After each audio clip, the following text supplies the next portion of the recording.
Gurdjieff था यूनान में एक अद्भुत आदमी। कुछ वर्षों पहले उसकी मृत्यु हुई। वो एक छोटा सा प्रयोग अपने साधकों को कराता था। उस प्रयोग का नाम था स्टॉप एक्सरसाइज। एक छोटा सा प्रयोग वो अपने साधकों से कहता था, रुक जाओ।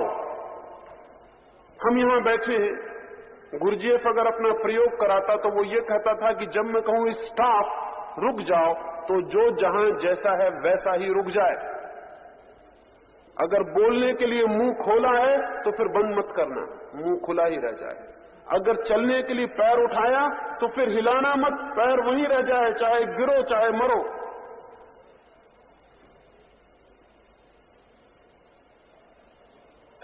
क्यों? ये क्या पागलपन की एक्सरसाइज है? इससे क्या मतलब है? लेकिन जिन लोगों ने उसके साथ ये प्रयोग किया वो दूसरे आदमी हो गए और उन्होंने कहा, हम हैरान हो गए, इतना छोटा सा प्रयोग कितनी क्रांति करवा सकता।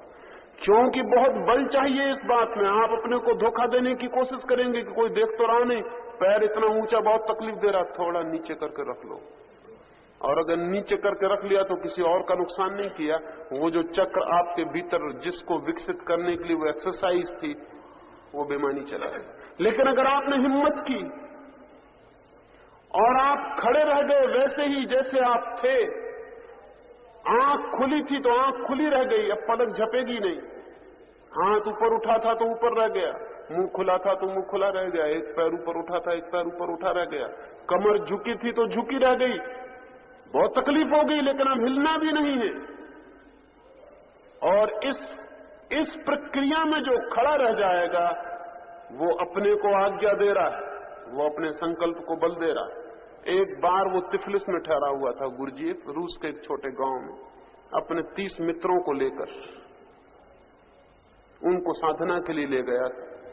और उसने कहा था कि 30 दिन निरंतर स्टॉप एक्सरसाइज के सिवाय कुछ भी नहीं करना है। जब भी मैं कहूं स्टॉप तब तुम रुक जाना, जो जहां हो। कोई स्नान करता हो तो वहीं ठहर जाएगा, कोई भोजन करता हो तो वहीं ठहर जाएगा, जो जो कर रहा हो बस वैसे ही ठहर जाना जैसे मूर्ति हो गए। पास ही उस तंबुओं के पास जहां वे ठहरे थे एक नहर बहती थी। नहर सूखी थी, कभी कभी उसमें पानी छोड़ा जाता था। सुबह का वक्त था, सारे 30 लोग आसपास घूमने निकले हुए थे। 3 आदमी उस नहर को पार कर रहे थे। सूखी नहर थी, पानी नहीं था। अचानक गुरजीएफ ने अंदर से चिल्लाया, स्टॉप। वो सारे लोग रुक गए, वो 3 लोग भी रुक गए। किसी ने पानी छोड़ दिया नहर का, पानी जोर से भागा हुआ आया। गुरजीएफ तंबू के भीतर बंद है। उन 3 आदमियों की कमर तक पानी भर गया, गले तक पानी भर गया। जब गले के ऊपर पानी बढ़ने लगा तो एक आदमी छलांग लगा के बाहर निकल गया। उसने कहा, उसे पता नहीं है, वो तो तंबू के भीतर बैठे हुए हैं और हमारी यहां जान जाने के करीब आ गई। वो बाहर निकल गया। उसे पता नहीं कि उसने एक मौका चूक गया, एक मौका, जबकि पूरा शरीर कह रहा था कि हट जाओ बाहर। तब सिर्फ संकल्प कह सकता था कि नहीं हटते हैं, जान दांव पर लगाते हैं लेकिन बदलेंगे नहीं।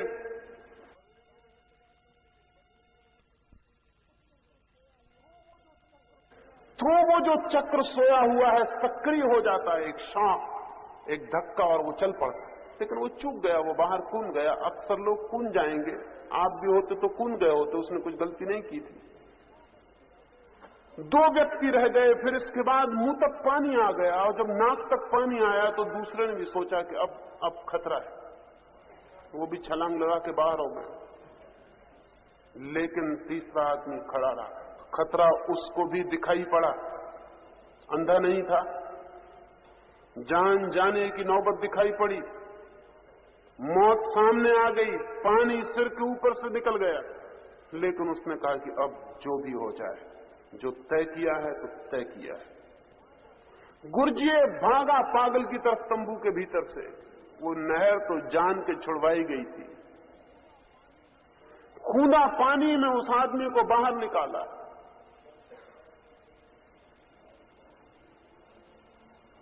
वो आदमी दूसरा आदमी हो गया। तो गुरजीएफ ने कहा कि एक मौका मिला था, 2 साथी तेरे चूक गए।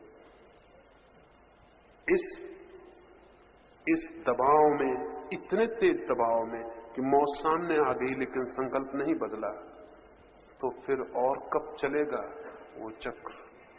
वो चल पड़ा, वो आदमी दूसरा हो गया। अब ये आदमी जो चाहेगा हो जाएगा। ये अपने विचार को कह दे कि रुक जाओ, तो फिर विचार चल नहीं सकते भीतर। ये आदमी कह दे कि सांस रुक जाओ, तो फिर सांस एक बार आगे नहीं चल सकती। ये आदमी कह दे कि मैं इसी वक्त मरता हूं, तो आप पाएंगे कि वो आदमी मर गया।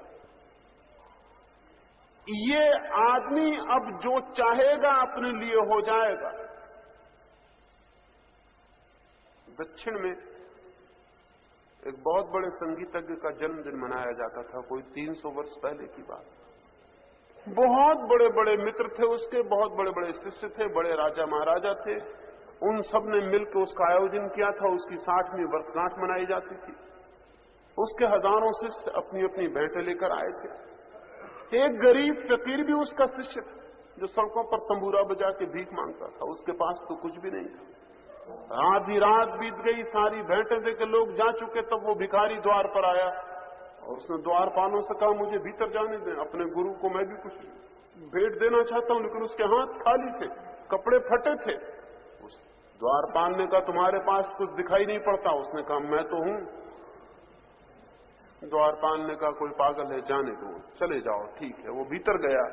सारे लोग विदा होने के करीब हैं। सारा भवन भेंट की चीजों से सजा है, करोड़ों रुपए की भेंट आई है। तब उस भिखारी ने जाके गुरु के चरणों में सिर रखा और उसने कहा कि मैं भी एक भेंट लाया हूं, क्या आप स्वीकार करेंगे? गुरु ने भी देखा, उसके हाथ खाली हैं और कुछ भी नहीं। उसने कहा, लेकिन भेंट कोई दिखाई नहीं पड़ती। उसने कहा, मैं जो हूं। वो हाथ जोड़ के खड़ा हुआ। उसने कहा कि परमात्मा, मेरे पास तो देने को कुछ नहीं, मेरी उम्र मेरे गुरु को मिल जाए। उसने ये कहा और उसकी सांस खत्म हो गई। वो वहीं मरा हुआ गिर पड़ा। ये आदमी में क्या रहा होगा? किसने कहा कि मेरी उम्र? कितनी बार आपने नहीं कहा है लोगों से कि मेरी उम्र आपको मिल जाए? वो नहीं मिलेगी। आप भी जानते हैं, दूसरा भी जानता है। लेकिन आज्ञा चक्र उपलब्ध हो जाए तो कभी भूल के ऐसी बात मत कहना किसी से। लोग कहते हैं कि संत पुरुष किसी के संबंध में कोई बुरी बात नहीं कहते। उसका कोई कारण ये नहीं है कि संत पुरुष बुरी बात नहीं कह सकते। बुरी बात कह सकते हैं, लेकिन कहना खतरनाक साबित हो सकता है। उतने संकल्प से निकली बात सार्थक हो सकती है। उतने संकल्प से दिया गया विचार बहुत सजीव हो जाता है। उसमें एक ऊर्जा और एक शक्ति मिल जाती है। हम कहते हैं लोगों से कि मन शांत नहीं होता, बहुत बैठते हैं, बहुत ये करते हैं, मन तो अशांत रहता है, चंचल रहता है। रहेगा, क्योंकि आपको पता ही नहीं कि इसको कहा जा सकता है रुक जाओ और इसे रुकना पड़े। लेकिन रुक जाओ में कोई बल तो चाहिए। जीसस के बाबत मैंने सुना है, जीसस और उनके 2 मित्र एक झील पर एक नाव में सवार, जोर का तूफान आ गया और जीसस सो रहे हैं एक कोने में। उनके मित्रों ने आके हिलाते हैं कि नाव डूबने के करीब है, खतरा है, उठिए, और आप सो रहे हैं। जीसस कहते हैं कि मैं तो अभी थोड़ा सो लूं, रात भर का थका हूं, खतरा है तो तुम जूझो। लेकिन नाव डूबने के करीब होने लगी। अब डूबी। वो मित्र फिर आए, उन्हें बड़ा क्रोध भी आया कि हम मर रहे हैं, डूब रहे हैं, और यह आदमी सो रहा है। जाके जीसस को उठाया। जीसस ने कहा, जाओ और झील को कह दो कि शांत हो जाओ। उन्होंने कहा, पागल हो गए हो, झील किसी की मानती? जीसस ने कहा, अगर तुम्हारे भीतर की झील तुम्हारी मानती हो तो बाहर की झील भी मान सकती है। लेकिन अपने भीतर की झील पर ही कोई भरोसा नहीं, कोई विश्वास नहीं, तो बाहर की झील से क्या कहेंगे? कहानी बड़ी मधुर है। जीसस झील के पास गए और कहा कि चुप हो जा, शांत हो जा। और कहानी कहती, झील शांत हो गई, वो तूफान खो गया। बाहर की झील हुई हो या न हुई हो ये सवाल नहीं है, लेकिन भीतर के झील के बाबत मैं भी आपको यह आश्वासन दिलाता हूं कि अगर एक बार कहने का बल आ जाए और भीतर कोई मुड़ के कह दे कि बस, तो भीतर सन्नाटा छा जाता है जिससे कोई तूफान नहीं, कभी था ही नहीं। लेकिन हम रोते धोते चिल्लाते हैं बहुत, सामायिक करते हैं, प्रार्थना करते हैं, नमोकार पढ़ते हैं, न मालूम क्या क्या करते हैं, कुछ होता नहीं, होगा भी नहीं।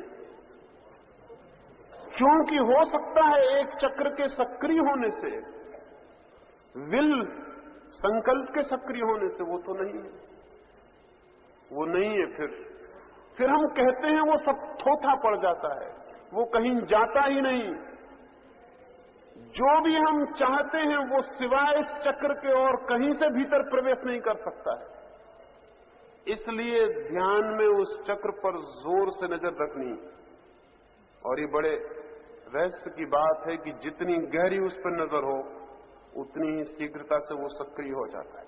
चक्रों को सक्रिय करने का उपाय उन पर अटेंशन, उन पर ध्यान देना है। जिस चक्र पर ध्यान जाएगा वही चक्र सक्रिय हो जाएगा। इसका आपको शायद पता भी नहीं होगा कि अगर आप अपनी नाड़ी पर हाथ रख के गिनती करें तो जितनी गिनती निकलेगी, फिर दोबारा नाड़ी पर पूरा ध्यान देके गिनती करें और आप पाएंगे कि नाड़ी की गति बढ़ गई। सिर्फ ध्यान देने से गति बढ़ जाएगी।